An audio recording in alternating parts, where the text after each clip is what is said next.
হাসনাত আব্দুল্লাহ সেদিন চিৎকার করে বলছিল না যে 7 সিস্টারকে সে আলাদা করে দিবে। হি ইজ রাইট, সে সেটা করতে পেরেছে। আমি সহ আরও 6 জন নারী এনসিপি থেকে পদত্যাগ করেছে। এনসিপি থেকে পদত্যাগ করলেন তাসনিম জারা, কিন্তু তিনি চলে গেলেও রেখে গেছেন 50 লাখ টাকার এক বিরাট প্রশ্নবোধক চিহ্ন। নির্বাচনের জন্য তোলা এই টাকার এখন কি হবে?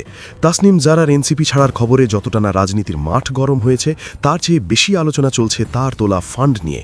নির্বাচনের আগে সাধারণ সমর্থকরা তাকে প্রায় 50 লাখ টাকা অনুদান দিয়েছিলেন। নির্বাচন কমিশনের আইন অনুযায়ী আমি মোট ব্যয় করতে পারবো 46,93,580 টাকা, এবং এই টাকাটা আমি আপনাদের কাছ থেকে চাই। এখন তিনি আর দলে নেই, তাহলে সেই টাকার কি হবে?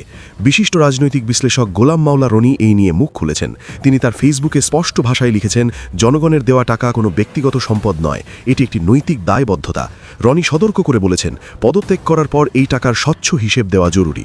নিয়ম অনুযায়ী এই টাকা হয়তো দাতাদের ফেরত দিতে হবে, নয়তো এনসিপির দলীয় ফান্ডে জমা দিতে হবে।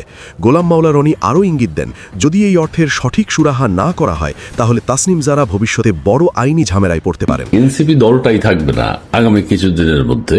ডাক্তার তাসনিম জারা এনসিপি থেকে পদত্যাগ করেছেন বা স্বতন্ত্র নির্বাচন করবেন, কিন্তু কিছুদিন আগে 3-4 দিন আগেই তিনি এনসিপি সদস্য হিসেবে দেশের মানুষ থেকে নির্বাচনী ফান্ড সংগ্রহ করেছেন। বুঝতে পারছে যে দল এখন আদর্শের চ্যুত হয়ে একবার বিএনপি একবার জামাতের দিকে দৌড়দৌড়ি করছে, কিন্তু এই দৌড়দৌড়ি করার কথা না।